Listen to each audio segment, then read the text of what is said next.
No. Tess thought of how sweet the night air had smelled as she sat in the truck with the short barrel of the lemon squeezer in her mouth.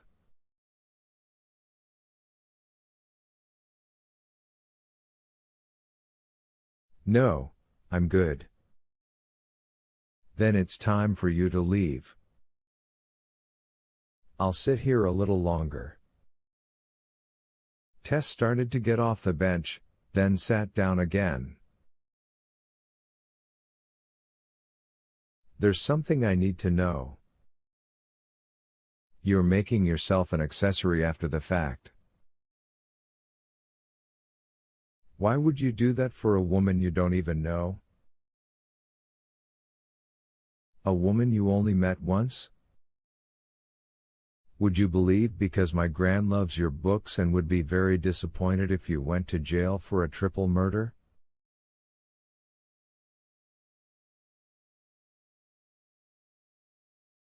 Not a bit, Tess said. Betsy said nothing for a moment. She picked up her can of Dr. Brown's, then put it back down again. Lots of women get raped, wouldn't you say? I mean, you're not unique in that respect, are you?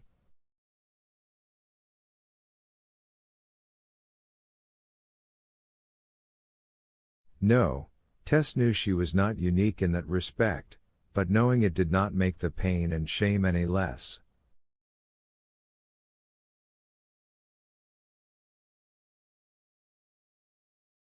Nor would it help with her nerves while she waited for the results of the AIDS test she'd soon be taking.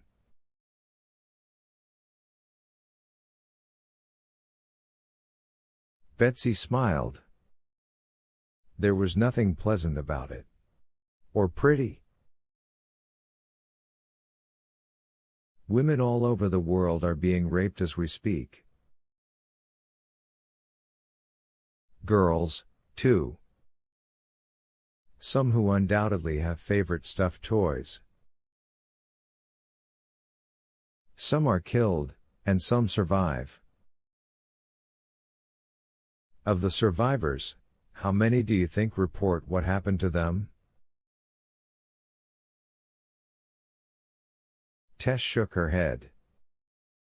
I don't know, either, Betsy said, but I know what the National Crime Victimization Survey says, because I Googled it.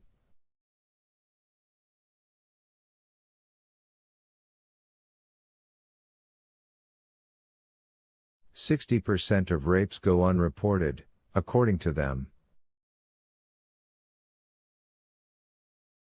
3 in every 5. I think that might be low, but who can say for sure? Outside of math classes, it's hard to prove a negative. Impossible, really. Who raped you? Tess asked. My stepfather. I was 12. He held a butter knife to my face while he did it. I kept still, I was scared, but the knife slipped when he came.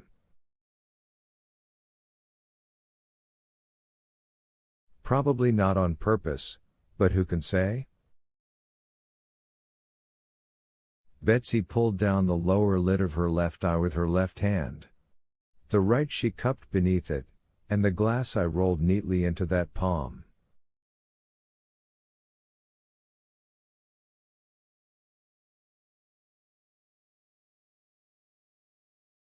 The empty socket was mildly red and up-tilted, seeming to stare out at the world with surprise.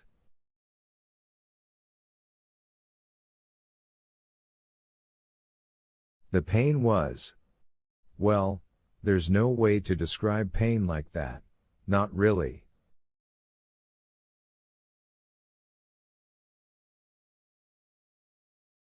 It seemed like the end of the world to me. There was blood, too. Lots. My mother took me to the doctor. She said I was to tell him I was running in my stocking feet and slipped on the kitchen linoleum because she'd just waxed it. That I pitched forward and put out my eye on the corner of the kitchen counter.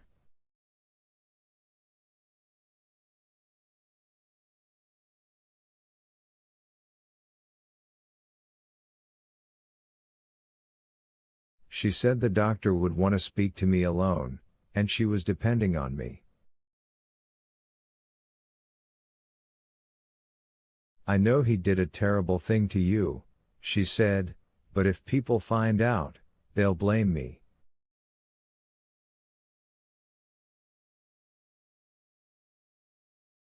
Please, baby, do this one thing for me and I'll make sure nothing bad ever happens to you again.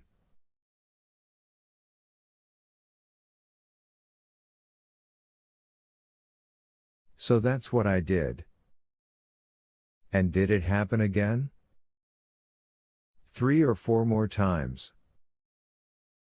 And I always kept still, because I only had one eye left to donate to the cause.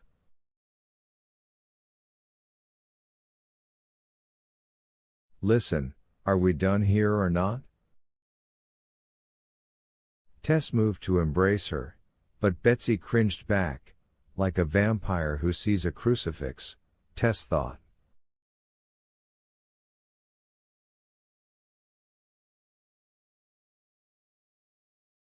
Don't do that, Betsy said. But, I know, mucha thanks, solidarity, sisterhood forever, blah blah blah.